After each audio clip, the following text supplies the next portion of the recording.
فلک کے نظاروں زمین کی بہاروں سبھی میں مناؤ حضور آ گئے۔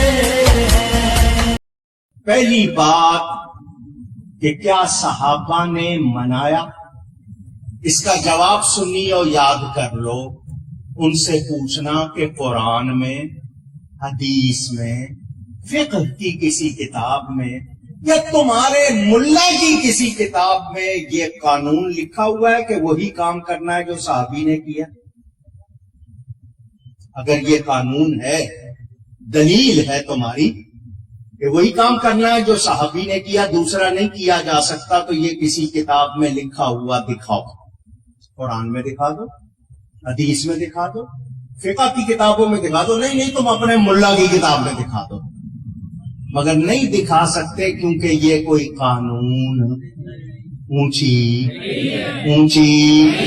کہ جب یہ قانون یا دلیل نہیں ہے تو میلاد کے موقع پر پیش کرنے کی ضرورت کیوں آئی؟ کیا صحابہ نے حج کے سوا کوئی اجتماع کیا؟ پوچھ رہا ہوں، رائیونڈ میں، مرید کے میں، کہیں اور حج کے سوا کوئی اجتماع کیا؟ سیرت النبی کے جلسے کیے؟ یہ جس طرح تم لوگوں نے مدرسے بنائے ہوئے اس طرح کے مدرسے صحابہ نے بنائے؟ حدیث کی کتابیں اس طرح، فقہ کی کتابیں ان میں باب لگے ہوئے یہ صحابہ نے کیے؟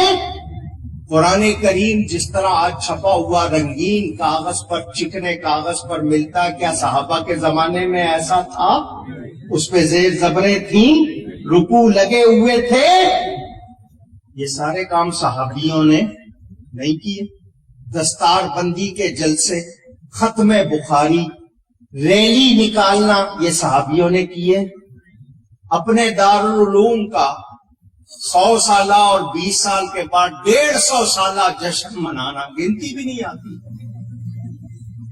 1980 میں 100 سالہ اور 20 سال کے بعد 150 سالہ جس وقت بنایا تھا، میں نے فوراً ان کا گھیراؤ کیا، فوراً میں نے حقائق نامہ دارالعلوم دیوبند لکھا، فوراً پیش کیا۔ اس کے اگلے سال لکھا ہوا 135 سالہ، کچھ پہلے 150 منا چکے ہو، نیچے آئے ہو یا؟ اچھا، مجھے بہت خوشی ہوئی جب انہوں نے 100 سالہ جشن منایا، تو مجھے بہت خوشی ہوئی۔ لوگ کہنے لگے کیوں خوش ہو رہا ہے؟ میں نے کہا 2 وجہ ہے۔ ایک تو یہ کہ انہوں نے جشن منایا، پتہ چلا جشن منانا جائز ہے، اگر ناجائز ہوتا تو یہ مناتے نہیں۔ فرق یہ ہے کہ یہ اپنے مدرسے کا جشن منا رہے ہیں، ہم نبی کا جشن منا رہے ہیں۔ ایک بات۔ دوسری بات خوشی کی یہ کہ انہوں نے اپنی عمر بتا دی کہ 100 سال ہے، اس سے پہلے یہ لوگ نہیں تھے۔ ہم تو 1400 سال سے چلے آ رہے ہیں۔ ہمارے آپ کہو گے جلوس، صحابہ نے نکالا، مسلم شریف کی حدیث موجود ہے۔ اچھا، یہ کہتے ہیں جی تاریخ وفات 12 ہے، تاریخ ولادت 9 ہے۔ میں نے کہا منظور، آؤ تم ہمیں فتویٰ لکھ کے دے دو کہ 9 تاریخ کو منایا کرو، یا یہ فتویٰ لکھ کے دے دو کہ 9 تاریخ کو منائیں گے تو اس کو ناجائز نہیں کہیں گے۔ اچھا چلو، تمہارے نزدیک 9 تاریخ ہے، تم 9 کو منانا شروع کر دو۔ تاریخ کا جھگڑا ڈال کے ہمیں روک سکتے؟ اجی وفات کی تاریخ 12، میں نے کہا تمہارے بڑوں نے لکھا ہے 12 نہیں ہے، تمہارے بڑوں نے لکھا ہے 12۔ میری کتاب اسلام کی پہلی عید موجود ہے، وہ پڑھ لینا۔ تھانوی نے اپنی 3 کتابوں میں یا 4 کتابوں میں لکھا ہے کہ وفات کی تاریخ 12۔ نشر الطیب میں لکھا، فتاوی امدادیہ میں لکھا، حفاظات یومیہ میں لکھا، ابوالکلام آزاد نے لکھا، شبلی نعمانی نے سیرت النبی میں 3 صفحے جدول بنائی، ثابت کیا کہ 12 تاریخ وفات کی۔ پہلے اپنے گھر میں طے کر لو، ہم سے بعد میں لڑنا۔ زندہ باد، کہتے ہیں جو وفات کی تاریخ ہے، تم نبی کا جشن مناتے ہو وفات کے موقع پر، کیا تمہیں وفات کی خوشی ہے؟ میں نے کہا ایسا جواب دوں گا دانت کھٹے ہو جائیں گے. کیا جواب ہے؟ وفات کا جشن وہ منائے جس کے مر گئے، میرا نبی تو زندہ ہے.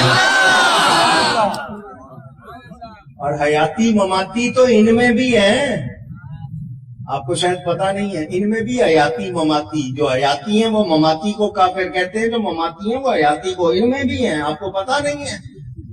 ہاں یہ بڑا مسئلہ ہے.